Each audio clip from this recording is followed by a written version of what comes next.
Hello, welcome to the Herbal Education segment of the Elder Tree podcast. I'm your co-host, Kat Green, of Everyday Empowered and founder of HerbFest. Tune in as we reclaim the art of herbal medicine through fascinating conversations, practical plant wisdom and embodied learning, so you'll feel inspired to become a more confident herbalist, whether that's in your kitchen, garden, community or clinic. Hi, it's Kat on the Herbal Education segment. This month I sat down with naturopath and medicine maker Claire Murray. Claire's got 17 years of experience in the health and wellness industry. She supports her community through her one-on-one medical intuitive and naturopathic offerings, providing workshops on medicine making, and she sells her own small batch herbal remedies under her apothecary label, Spirit Botanica. Our free-ranging chat is centered around medicine making, and it has got gems for medicine makers and herbal products consumers alike. And also, whether you're a home herbalist or a practitioner, we've got you covered. You will love this warm-hearted convo filled with the type of practical wisdom and real-world experience that you won't hear anyone else. Let's dive in. Hello, everyone. I'm very excited to have Claire here. Hi, Claire. Hello, how are you going? Good. We have had trouble starting the podcast because we've been giggling for 10 minutes straight now.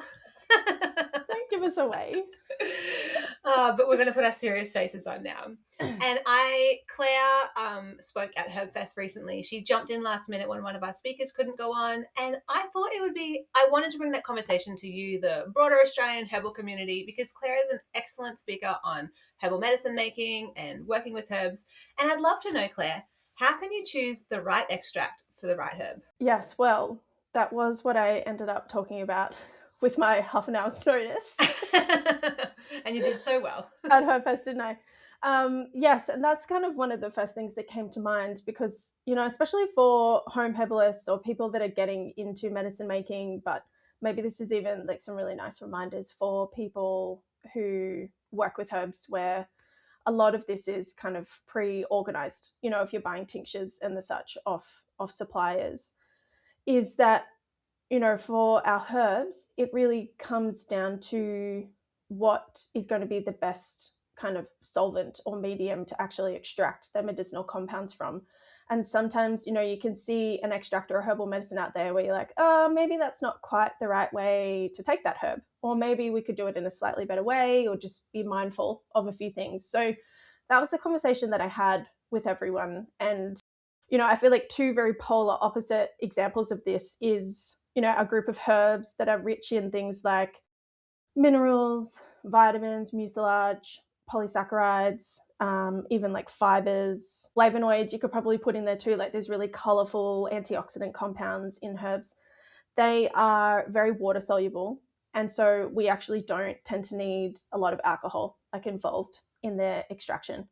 So, something like a nettle, an oat straw, marshmallow even, like this isn't necessarily something that we need to be using in tincture form. Alcohol isn't going to be the most appropriate solvent to like extract, the compounds, the medicinal compounds out of those herbs. These are like better consumed in their raw herb form, like in a tea, the beautiful cold marshmallow overnight infusion. Stick it out under the moon for a bit of moon magic there, like wrapped up in that. And then like right down the other end of the spectrum, we then have our herbs that are, really solely almost or predominantly alcohol or fat soluble. So they're going to be like our resinous herbs like boswellia, Ayurvedic kind of Middle Eastern roots for that one. Calendula is, I think, one that people don't realize that, if anyone has grown calendula and you kind of pick the whole flower off like with your thumb, there's like this, it's resinous, like this white sticky resinous, is left there on your fingers. And that is why it's pretty much like going along and being like stopgap or like putty filler. I don't know what the word is right now, but like that's why it's so good at healing wounds, because it comes along and it helps to like heal over sore inflamed tissue. So it's doing that on the external, but that's what it does inside as well. And that's why calendula is so amazing for leaky gut, stomach ulcers, where the tissue needs to be kind of like brought back together and knitted together. Like that sticky resinous agent is what's doing that. So yeah, like we don't tend to use calendula a lot as like a internal medicine here, but I believe it's still used a lot in that regard in Europe and the such, that if you like, I have tinctured calendula for some beautiful, beautiful tincture that flowers that I bought from a beautiful grower down in Byron like a few years ago. And I think I use like 90% alcohol for it because it's the medicinal compounds are predominantly fat and alcohol soluble, you know. And other herbs that we can think of like that are ginger, propolis, like those herbs that are super, super high in those alcohol, fat soluble compounds. They really actually don't need a lot of water. They predominantly need alcohol. So it's just, and then, you know, bitter compounds sit somewhere along that too. Like most of our other compounds, like the alkaloids that are in ashwagandha or withania, like they really like a high alcohol content. And essential oils are then probably our easiest example. When a medicinal compound in a herb is that beautiful, like aromatic essential oil, like they are soluble in alcohol. They're soluble in, you know, they're fat, they're alcohol soluble. So they're always going to like a higher alcohol containing like tincture or extraction process. So they're the kind of like two polar ends of the spectrum. And then, you know, most herbs will sit somewhere in the middle. So that's why I think tinctures are an easy win for like most herbs, because you're using some kind of combination of water and alcohol to extract the compounds. But you do just kind of have almost like those outliers at either end of the spectrum, where for some, like you really don't want to use alcohol at all.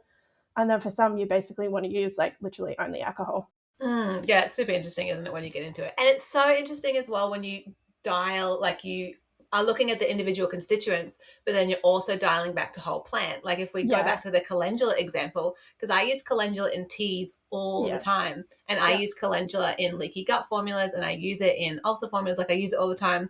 And so when you make it in tea, you're going to be extracting some of the water-soluble constituents, like the tannins in calendula. But it's super interesting that that process might not be extracting all the resins. Yeah, and I think too, like the beautiful thing that we get to utilize with a herbal tea is the heat, because the heat will always help the transport of some of those alcohol or fat soluble compounds into the water. Like I suppose our essential oils are an amazing example of that, because they're literally volatile oils. Like they will turn into the, you know, convert into the steam when it's introduced into the heat. So you do have some help and support there. Like I think if you were to just put that into a cold water infusion and leave it on your bench top, like that's where you're really not going to be getting that extraction. But the beautiful thing about drinking herbal teas is that normally there is heat, you know, involved in that process. Lots of comfy heat. But also like boiling is ideally, I mean, I have one of those kettles, which I didn't even realize that's what I was buying when I bought it, that has like the different temperatures, like on buttons. Yeah, so you can like, it has like oolong tea is like 85 and green tea is 90. And I was like, oh my gosh, it's one of those things where I was like, oh, I'm not going to use that feature. And now I use it all the time. Really? Yeah, I can just like set my kettle to boil at like 85 or 90 degrees, so it like hasn't quite boiled, you know? Yeah. And is that your preference for herbs? Yeah, because I think it just helps for it to be not like totally at that boiling point. But otherwise, like obviously I've had kettles before that are not that schmancy fancy, and you can just like take it off just before it boils as well. Like it doesn't need to be complex. I actually think I do that because I'm normally impatient for my tea. Yes. I can't be bothered waiting. So I probably get it off earlier anyway. So look, you're doing it. You're nailing it. I hard relate. So if anyone else is out there and you've been letting your kettle sit for too long and actually come to a full boil, maybe adopt our impatient strategies. Or also what I do is like it's boiled and then I come back to it like 10 minutes later after I forget about it, like probably still good as well, you know. So our forgetfulness / impatience is paying off. That's one of the reasons I love home herbalism, because it is like, I always want to rebrand as like the lazy home herbalist. Just being like, you know, let's make it real. Or the messy home herbalist. Like it doesn't have to be perfect. It doesn't have to be, you know, the right way. And even with what we both said, like being a little bit early or a little bit late, like if it is boiling, it's boiling, you know? Yeah. Absolutely. Yeah, absolutely. If you have, with all of the things that pull for our attention these days, had the absolute gift of getting to put some herbs into a pot and pour some hot water over them, we're going to take that and we're going as a win, as an absolute win, and we're going to enjoy it. Yeah, and I'm just thinking you and me, like standing on the road, like it's a marathon of life, and someone just made a kettle, and we're standing at the end, and we're cheering you on. We're being like, "Yeah, you put some herbs in a pot." I love it. No, it's a moment of triumph. It is. Every time herbs make it into the day, it's a win. Yeah, and Absolutely. I guess that's super interesting. Like in terms of like herbal rules, like I think people can get caught up, especially in the early days at beginners. And in this podcast, we're talking to both practitioners and home herbalists, like wherever you Yeah. fall on this. But I think that might be one of the things that people get caught up trying to do it the right way. And Yeah. definitely, if you are like a practicing herbalist, you probably do want to do it the right way. Like you are not just making it for yourself; you're making a product for everybody, and people are paying you for your expertise in really understanding the solubility stuff that Claire was talking about, and understanding that there can be a better way of doing things, or maybe a right way for some. But I think we you don't want to get caught up in it at the same time. Absolutely. Yeah, I think that's really funny that we went like right from talking about like these herbs should be like this and these herbs, and then being like, it doesn't matter if it's boiling, just do it, because it's like it's holding it all loosely and lightly, isn't it? Like I think Yeah. when you are a practitioner, or if you are a medicine maker, let alone if you are getting more serious and making products to sell to people, I've always felt like there is a sense of duty and responsibility there to extract a herb properly. But the joy and beauty of getting to work with herbs is that we just get to hold this idea in our brain, and we don't have to use it as like dogma or be like religiously fastidious about it. I think a useful thing as a home herbalist or a consumer even is just going, oh, okay, this person's selling me something and it's like a marshmallow in a blend in a tincture, and it's actually like pretty high alcohol. Now I look at it like, oh, actually, like I could really go to the health food store and buy some marshmallow and make my own really beautiful infusions. Like, just really keeping those personalities and those little quirks of those herbs up your sleeve, and just being like, okay, I kind of get to use this information to advocate for myself and spend my money in places where I'm really going to get like a beautiful return on that. Like it's just knowing when to use the information, knowing when to use your discernment, and being like, yeah, cool, I know the rules, and now I kind of get to throw the rules out the window. Like Totally. you get to do either or. Yeah, totally. And Depending. I love the point you just made there as well. Like the more you understand a bit about basic medicine making, the better able you are to buy products because there's Yeah. nothing more heartbreaking when people are like, oh, I've been taking these mushrooms, but they haven't been working because they just weren't extracted properly, or they've been taking this product and you find out later that maybe they haven't used great quality, or just they haven't used the right extraction. And then people could be like, oh, but the herbs don't work, or, you know, Yes. I know you can probably speak to a little bit about that with the mushroom extracts. Yes. I feel like I've had a few years of making mushroom tinctures. I've predominantly made reishi lion's mane so far, and it felt like a bit of a soapbox of mine, realizing how expensive medicinal mushrooms are, like for good reason, I suppose. Like they are, some of them take a long time to grow, they can be expensive to source good quality ones. But then therefore, like the expense of these, like there's really needs to be at least a two-step process that happens with mushrooms, like once you start to research it. And anyone, and this is the beauty of medicine making, or even like going out into nature and seeing them, like anyone who has held a reishi mushroom, whether it is fresh or dried, it is like a tough, woody, tough like medicine. Yeah. And It's like a helmet kind of. yeah, it is. It almost kind of looks like one too, doesn't it? Yeah, Like a yeah. little cap helmet. And so we need to, like, you straight away you're holding this and you're like, oh, okay, like this is really woody, it's really tough. It's a great example when it comes to the medicinal mushrooms of like they have all of these beautiful medicinal compounds, but they're locked away within this super tough woody cell wall. And it's made up of chitin, like that compound in the cell wall of mushrooms, and the polysaccharides are in there, which are those great immunomodulating compounds that are in mushrooms, and why they're so good for like boosting short-term immunity and like respiratory infections, and also helping to regulate the immune system and like chronic immune dysregulation, like autoimmunity or like allergies and chronic inflammation, that kind of stuff. You have to use heat, like you have to boil them, you have to bring them and make, in essence, almost like a decoction with them to break down that tough chitin, that tough cell wall, to liberate the medicinal compounds that are in there. into the water. So in essence, you have to do like a two-phase thing at least. Some people get fancy and do a bit more, but this is the primary the two parts need to happen, where you need heat to make a water extract, and then that extracts the polysaccharides, which are water soluble, and then you kind of take that extract and then you also add you take the plant material and then you add it to pure alcohol, because then there's compounds in there. Triterpenes are one. There's like different ones in different medicinal mushrooms that are soluble in alcohol. And so there's a lot of mushroom extracts out there that basically get the mushroom and they powder it. And then it's like, here is your really expensive reishi powder, adaptogen, coffee, hot chocolate, so-and-so. And, you just look at it and you're like, well, someone is taking this because they don't feel well. They don't feel great. Like, they're fatigued. They've got an autoimmune condition. They're burnt out, or they're not sleeping well, or they're chronically stressed, and they're spending a lot of money on this thing. Again, it's heartbreaking for someone who works in the profession, like you were saying, to be like, oh, well, someone's walked away from a herbal medicine experience being like, well, that didn't work and that did nothing.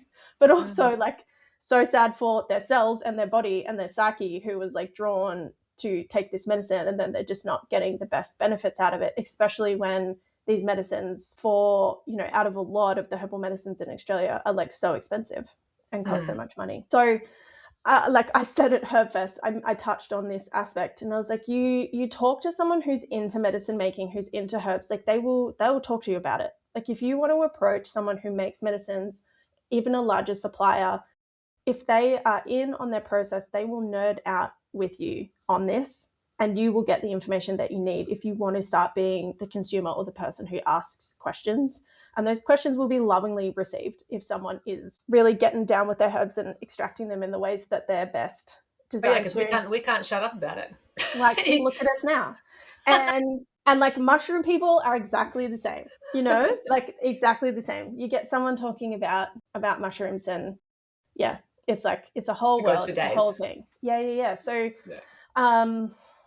ask the questions. It's I think a very worthwhile thing to do in general for a lot of things and aspects of life. But like, yeah, especially when it comes to herbalism and your medicinal mushrooms, like, I think make sure that you're buying your extracts from a company who is extracting them properly. Yeah, and you'll see that on the label, and be able to ask the questions as well. Yeah, and I think sometimes you don't, but sometimes you do. On the label, you mean?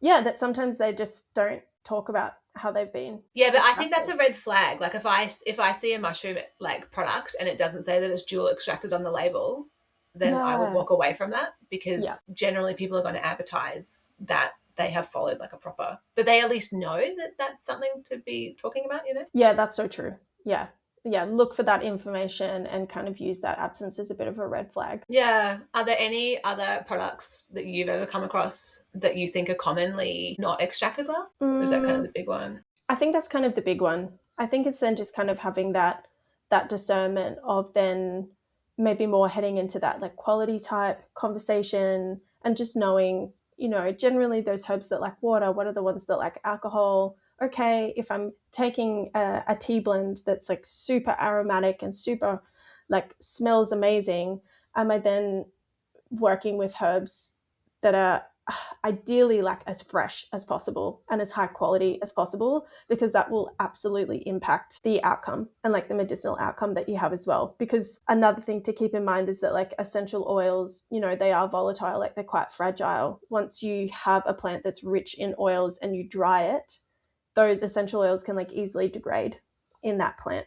Like I think lemon balm is an special example of that. Like, she's like they are quite like, delicate and fine, and can kind of have this like childlike joy and summer lemonade type taste to it. And there's a small essential oil content in there, which really does help its medicinal actions that the herb has. But once you dry that herb, the essential oils, because they are like a small component of it, but important component, like they degrade really quite quickly.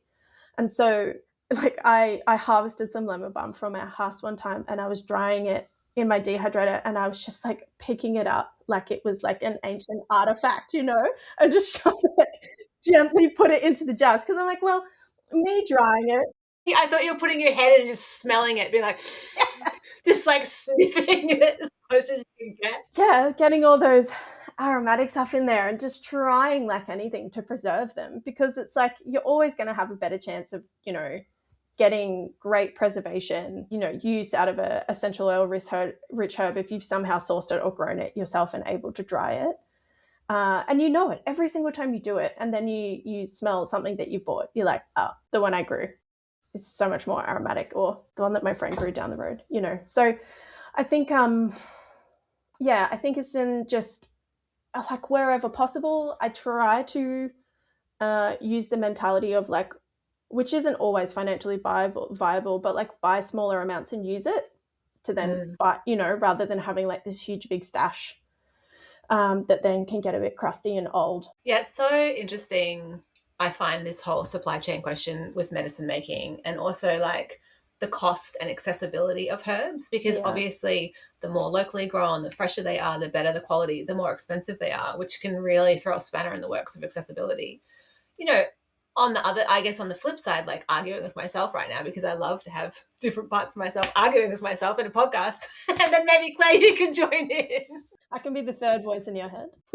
That if it's better quality, you might need to use less herbs. And so maybe that equals out. Yeah. Yeah. And like, don't we live in such fascinating times of supply chains where somehow I can source a herb that has been grown in Bulgaria or China and it's somehow cheaper than buying it from someone down the road? Like, it's a fascinating conversation, which obviously we can't solve in the remaining time that we have. But I think it's just doing those small things about like, how can I source locally where I can, because it will be fresher, it will be more beautiful for the earth, and it will be more medicinal for my body. So and we're supporting local livelihoods. Yeah, like if there's a chance where everyone can win with your purchase, like I think there's even something energetic in that is taking place, let alone that I really do wholly believe that you would then need less of that herb if literally the essential oil content of that herb is higher because it hasn't degraded. Like, you're literally getting more medicinal compounds per serve. So there's so much to be said around that. I had a lot of those conversations with the whole like Iran fuel crisis thing back in March, and how everyone's like, we need to bring back onshore manufacturing.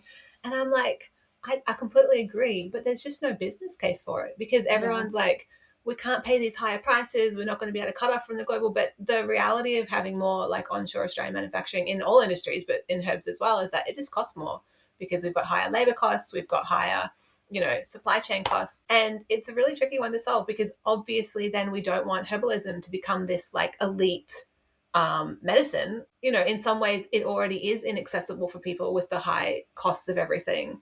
So it's like, I just, there's that tension for me that I find really challenging. And I guess one answer is to wildcraft, or to grow your own, or to like, I always think we need to get out of the mentality of individualism and come back into like a collective, community oriented mindset, because maybe you're not a great grower, but maybe your neighbor is, and maybe your neighbor can grow, and then you can turn that into medicine and give it back to her. Or maybe you grow what you can grow in your area, but then someone else is going to grow in their garden, and then you can swap. So I think sometimes we need to get out of that mentality of like all or nothing. Like, I don't want to buy global supply chains, but I can't grow it all myself, or I can't do it, or this. Yeah, that's it. I think that's exactly where your brain goes when you start to think about this. It's like, how can it become less about like a capital money based exchange, and how can it become more about community? Because like, honestly, the most enriching and endearing like moments that have happened to me in herbalism is when I have gone out into my backyard and harvested a plant and had a beautiful moment with it. And even more than that is when I have had someone in the local community be like, oh, I have an excess of this, does anyone want to come around? And it's not like, it's like you're doing me a favor by coming and harvesting it. Like, it's not that you have to pay this like crazy price per kilo for it, and then it's sharing the medicine once you've made it, and then doing that in return. Like me being like, oh, this bush this medicinal herb I have is popping off. Like, does anyone want some? And then someone comes over and harvests it, and they're just like overcome with gratitude. And it's like, we just don't share stuff with people. We don't get, we do, a lot of us, but it's like, in these circles, but it's like it's still so moving to have it happen when so much of our life and herbalism normally is based on monetary exchange. It's like it's magic. So yeah, more of that. I would absolutely love a world where that is happening so much more, and how much more accessible, and like it's that thing where everyone wins. Like it's more accessible, it's more affordable, and the earth wins and we win, and everyone's receiving like the gifts and the benefits and the benevolence of it. Like it's just so good. And you can feel that in the medicine, can't you? Like I feel like for me, herbalism is based on relationships, and it's based on like deep relationships of gratitude and like humility, and this sense of like you take care of me and I take care of you, like reciprocity. And you know, when you layer in community made medicine, like, oh, you've got lots of rosemary, let's turn it into tea or tincture or whatever we're going to do with it, or let's make soap with it, then it's kind of like, now I'm grateful to you because you provided the rosemary, and you're grateful to me because I had the skills to turn it into medicine. And it just extends that relations of gratitude and reciprocity out. Yeah, totally. Yeah, if plants get to be a conduit for getting to know my neighbors, my community members, and getting to do that from a place of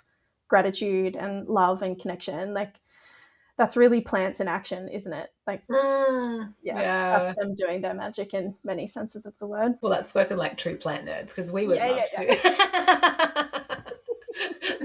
Maybe our neighbors are like, oh, I really would love to talk about cars. Oh, okay.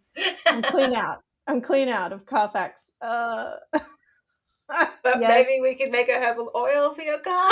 No, you're right. We need everyone with all the interests, because there's a lot more than what keeps a community going.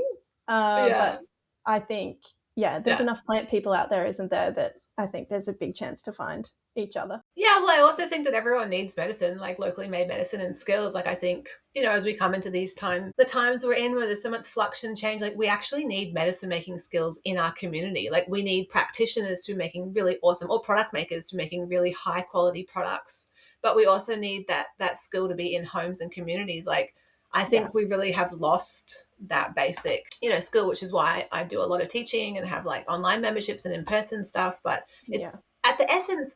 And what I love about it is, as a home herbalist and like teaching people in the home space, the sheer number of ways we can make medicine with herbs is literally gobsmacking. Like I think we just think it's like a syrup, like elderberry syrup, tincture or tea. But when you really get into it, it's like vinegars, like glycetrax, you know, like salts, sugars, soaps. I don't know, like I've just done like a chamomile monograph, like once a month in my membership. We do one plant a month where we do a deep dive, and we're doing chamomile this month. And I literally had like 3 or 4 lines of preparation techniques for chamomile. Like you can do baths, you can do sitz baths, you can do bath bombs, you can do soap, you can do toners, you can do cleansers, you can do moisturizing lotions, you can do creams, body butters, like literally everything, all of these things with chamomile.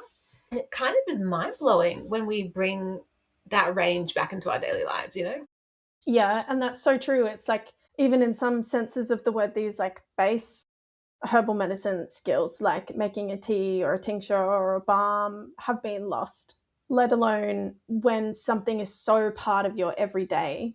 You are using it like in the bath, and you're making soap with it, and you're like chucking some into vinegar so it can get, you know, a little digestive, or poured over salads. It's like they're so a part of your world. Like you're outside with the plants and you're bringing them inside, and you just have this like beautiful, endearing, I like how amazing that you're kind of bringing that all back, and you're just like opening that back door out into people's gardens in like a visceral and also proverbial sense of like, come into our lives like more and more and more like how it used to be, and having that remembering and have it be joy filled and fun. Yes. You know, I think the knitters and the crafters would love this too. Yes. I think anyone who does anything with their hands would love it, because it gives you that feeling that you get when you make something with your own hands. If you're that kind of person, you love it. Yeah, and if you don't, then you'll just enjoy being the recipient of people who do love it. Talking about cars. Okay, do you think there is like, are there any, like, what's the most underrated remedy technique that you think of? Underrated. I want to say something exciting, but I feel like it's so boring. It's like, just, I feel like teas is the easiest answer, because it's just, I think it's just like, it's the easiest way to have herbs in your house and take the herbs that are in your house, put them in some water, drink them up. Like I have my own tea blend that I make to sell, and then I have my own herbs that I make that are more like a blend that I make that is more personal to me, like constitutionally. And then yesterday I just like literally put them all in a pot. I added some chamomile that I had bought from a beautiful grower when I was down in Tasmania, and then I added in some tea bags that I bought from the shop. And I was like, how many things did you have in that pot? So many things. And I don't normally make tea this way, but I was just like, I want unhinged tea today. I want all the flavors. Unhinged. I want all the combinations. And I was like, this is so fun. It's like getting back to that original joy of like making a potion, not being so serious about it. I had like the flavor from this, which I was really wanting, and like the more medicinal action from this that I was really wanting. It's like, I don't get to do this any other way, where you can put them all in and you can be drinking it like 10 minutes later. So I think that's just the easiest way to have herbs and take them, because I think that can be such a challenge in everyday life. Like it's just, the pace of life is so intense, and I just feel like herbs operate at a different pace and they bring us to a different pace. And so just like having them in our lives as many ways as possible. But I think otherwise, I think even having them in the ways that you can bring them into foods, like I think like the vinegars and the shrubs and all of that, like instead of it being like this medicine, it's the herbs are coming into the salad dressing, or I've made like a really delicious shrub and it gets added in with some soda water and some lime and I get to have it with dinner. Like that makes herbalism fun. And it's just this constant food is medicine presence of herbs and their medicinal compounds in your life every single day. Like that matters, and that adds up, and that changes things. It changes your cellular health. It supports your health. So I love all of those little things that aren't like, oh, I forgot to take my dose of herbs today. It's like, oh, they were already in my life. Yeah, I totally agree. Yeah. We made some like herbal sugar and herbal salt with some kids recently, and it was so cute seeing all their flavors, and like they were so excited to go home and just like use them in their food, or just eat them out of the tin. Yeah, like a good rosemary salt, like, oh, delicious. Oh my God, so good. Yeah. That's a great idea. I know, and it's like, it is one of those things that it's like, it's a medicine making technique, but it's also just a culinary technique. Yeah. It's pretty simple and accessible for people to get into. Yeah, and it's actually so simple. Like I was making a sponge or something the other day, but I mixed the lemon rinds with the sugar first, and I was like, this is the most aromatic, delicious thing I have ever smelled. And this would normally be something super fancy that you would buy at a shop somewhere, and it's not fancy. It's so basic. It's so easy. Like combining herbs with salt, combining herbs with sugar. Like how have we lost, even saying this for me, like how have we, lost that ability to throw these things together, and like they make amazing presents and they look amazing on your bench or in your drawer when you open them. Like they just give so many gifts. Yeah, and like you said, it supports the microbiome health. It just supports the antioxidants. It supports giving a little bit of those like polyphenols to support the blood vessels and the cardiovascular system. Like it can feel small, but it makes life more delicious, and it makes life more like, I just think it really moves out of reactive herbalism. When I first started teaching herbs, someone was like, well, I don't need them. I don't get sick. And I was like, oh, bless. Like, I don't want you to be sick. I want you to be well. Like, I want you to be healthy, and I want you to like have herbs as part of your life for joy, for pleasure, for taste and deliciousness, and also as proactively supporting the body throughout the aging process. Like we do age, we do need support as we get older, and this is just a way we can do that without it feeling like medicine. And I think this is maybe how I'm speculating, maybe this is one of the ways that it's been like a bit of an internet meme in my corner of the internet lately, how like, we've had all these wellness people and the wellness girlies over here just like hacking every single aspect of their life with their supplement stacks and their regimes. And then there's like the Italian nonna, or the Greek nonna who lives on an island somewhere and has smoked his whole life and is like so brown and so leathery from being in the sun, and like, has drunk like a fish and is just aging supreme. It's like, well, they have a garden and they're bringing all those things inside, and they're just having all these micro moments of connection with these plants and with these plant compounds and with the sensory delight that is herbs, and, all of the gifts that it gives you. It's so many touch points in their everyday life. Not to mention community and joy and movement and like Yeah. I definitely don't feel like I'm part of wellness culture, which is kind of funny. I think like I so feel like I'm a herbalist. I'm based in our own herbal traditions that have nothing to do with wellness culture. Yeah.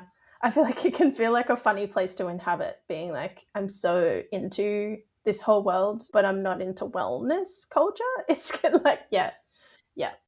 Yeah. Trying to carve out your own place where it's like, yeah, just a reclamation of all of these things without it needing to get into like this hectic addiction to healing and optimization and, you know, denial of the realities of the health and body and illness and healing and aging. It's like, let's all let Yeah. ourselves be human. Yeah. Yeah, exactly. That's what I say all the time. Let's just be human. And I am going to stop us literally right here because Yeah. we're That's going fair. to go down a That's fair. road and speak for like another 2 hours. And I know we could both have a lot to say about that. Yeah. All right, let's go back to medicine making. Yeah. Let's finish up. What should we finish up on?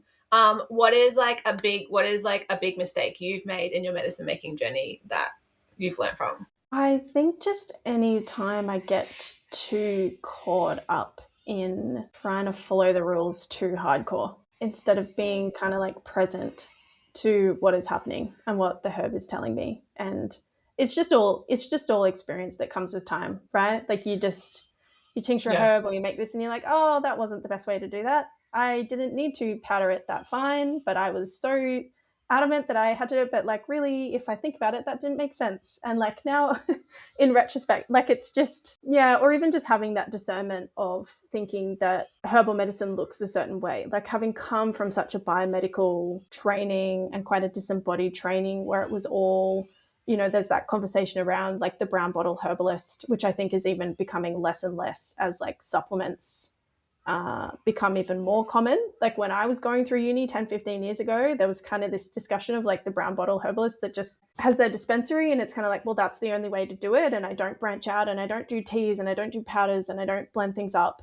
for my patients. Like even that is getting lost into more like just using online dispensaries and, you know, prescribing capsules and tablets, which like I still absolutely do as well. Like it's, but then just being like, oh, okay, then like tinctures are the only way, or prescribing in this way is the only way. It's been such a joy to come into the more grassroots embodied version of herbalism over the past like 6-7 years of my life and be like, herbs get to be a part of every part of my life.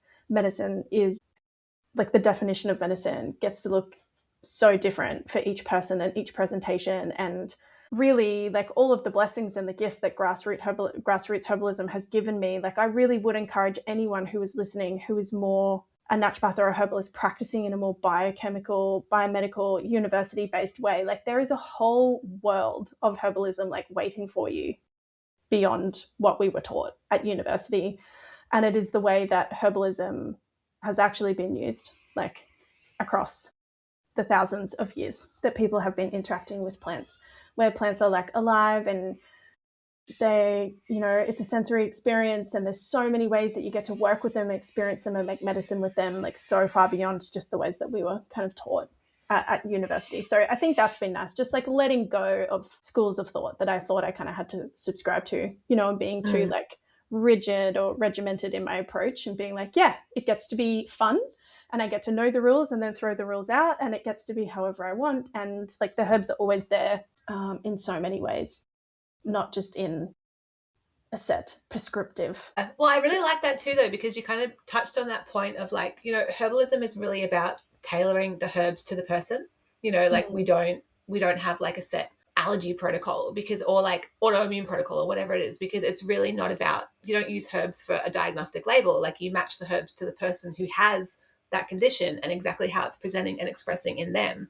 But if we kind of extend that idea further, it's really about even matching the remedy types to the person in front of us, because some people don't have alcohol, and so, you know, practitioners will use non-alcoholic forms of remedies because that person doesn't have alcohol for whatever reason. Or maybe it's acknowledging that that person doesn't like feeling like they're taking medicine, and so maybe teas that they feel like it's a ritual for them, or maybe they do need whatever. Like it's just really expands the options to make it something that could suit people's lives. Yeah, that's so true. It's so true. And I've absolutely, in earlier parts of my career, you know, had to use like the online dispensary that was available or the dispensary that was at the clinic, and you're sitting there and you're like, oh, a tea would really, really suit that person, but like I'm locked into giving them a tincture.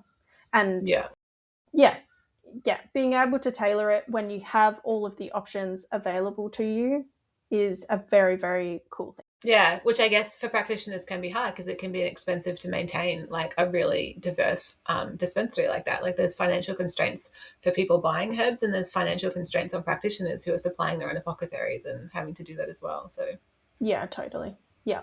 Yeah, absolutely part of a bigger conversation too. But I think, yeah, getting to leverage everything that we have available to us, like being able to send someone to a health food store for a tea, you know, when they're next there, and, you know, making them up XYZ. It's like, I always find that you can bring it together depending where the client is and what they have available to them. If you really put your mind and your heart to it, and you're like, oh yeah, this doesn't have to look a certain way, and I don't just have to use XYZ supplier, like I can get a bit creative and do a bit of a dance. And it's really nice to be able to be like, yes, this was the extract that was for this client, and I managed to make it happen. I love that approach and attitude. Yeah, sounds really satisfying. All right, yeah. I think it's time to finish up. Do you want to have any final thoughts that you want to share with everybody around medicine making? Any last things we talked about? I mean, I think we probably got about a bazillion thoughts both in our heads that we could keep going on. Yeah, no, I think it's just, it's nice to, when your brain feels ready to kind of take on this next kind of little tidbit of information and be like, oh yeah, the reason that herbs are medicinal herbs is because they have medicinal compounds in them. And so those compounds are going to like being extracted in a certain way, and it doesn't have to get too complex and too convoluted. And there are absolutely times where you can be like, yeah, sure, like I know calendula would ideally love a high alcohol, but like I'm having my tea every day and it's amazing, and I'm still getting a real benefit from that. Like, you just, very useful getting to know that, because then you can just pull those facts out and use them with your discernment in the moments that really count. Like, oh yeah, I can't see anything about a jewel extract on this label. Like maybe these medicinal mushrooms just like cost a lot of money and they're not really going to do much. So like, you know, you can just pull that out at useful times, and then just kind of hold on to them gently, you know, the rest of the time, and still just really work with your herbs and enjoy them in all the ways that you love to, because that's first and foremost, ideally, what I hope that we can be doing with our herbs every day. I love that. And, you know, there's a conversation we didn't even have, and I should not be introducing it right now because we're wrapping up.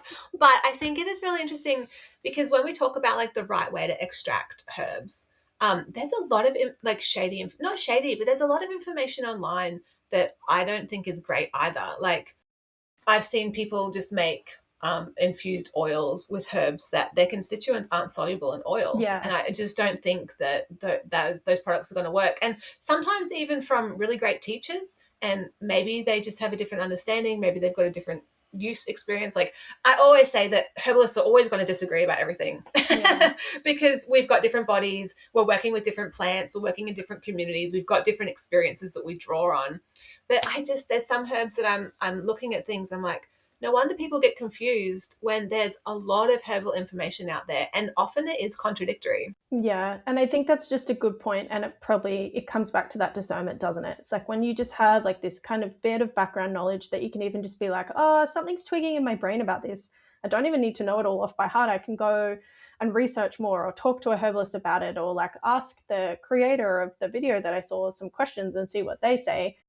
Like it can just be that little, like, you know, tweak something in the back of your brain to like look more, because I've absolutely seen stuff and content like that online, especially where it's like, oh, that's so rough, because that is not going to work. Like that is not the best way to extract that thing. So I agree with you there, and I think it just allows us to be discerning and mindful consumers of information and also of products. And it just, you know, that makes a very handy kind of information to have in your back pocket. Yeah. And I think if you are like a beginner and this feels a bit overwhelming and confusing, to just take it slow.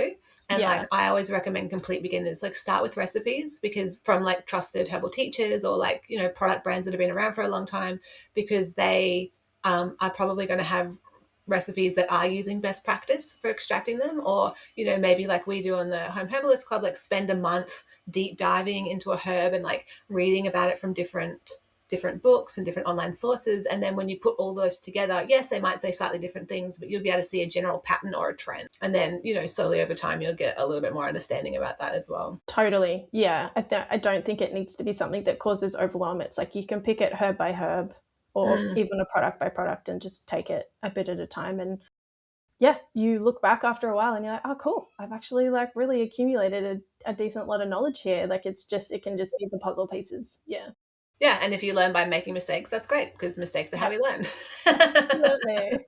And you will remember that one. Yeah. No better way to learn, really.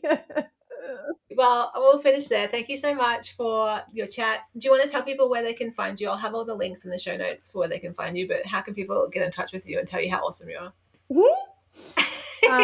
So I have my website. I maybe won't say the URL if Kat's going to have it in the comments, but just it's naturopath.clairemurray.com. And I have an online store on that website called Spirit Botanica. That is normally the store that I have at Herbfest that Kat organizes, and that's an apothecary where I sell bits and pieces of herbal goodies that I've made with my own hands, normally hopefully from herbs that I've grown myself or sourced from wonderful people in the community. And I also have my Instagram where I post content on there. That's the Claire Murray is my handle for that. And I also have a Substack that I write articles on more from the perspective of kind of critiquing or considering wellness culture, our place in it, my own personal lived experiences with chronic illness and, explorations through health and healing and wellness through that. So if you want to come and join me in any of those spaces and hang out, I would just love to see you there.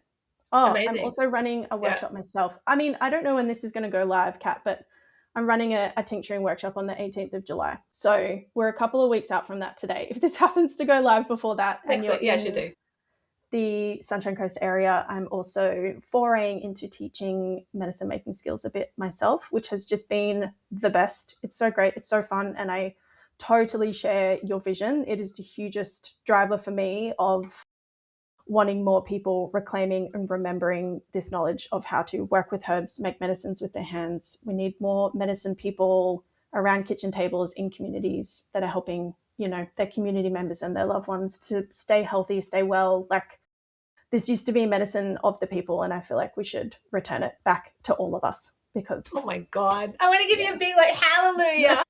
No, I mean, we're definitely on the same page in that regard too. So yeah, I mean, I know for both of us, it just makes sharing all this information and teaching such a joy because it really comes from that place of being so motivated of let's have everyone win. Let's have everyone doing this. Totally. Yeah. So it's been great and I'm really looking forward to it. I can't wait. All right. Well, let's have some playtime soon. We'll have some herbal playtime. Yeah. Lovely to talk to you, Kat. Thanks for having me on. Thank you so much. See you soon. Great. See ya. Bye. Thanks for listening to the Herbal Education segment. The Elder Tree is a not-for-profit dedicated to putting medicine into the hands of the people, and you can join our Patreon for as little as $2 a week, or subscribe and share episodes so we can build a movement of herb-loving people together. Take care and see you next time.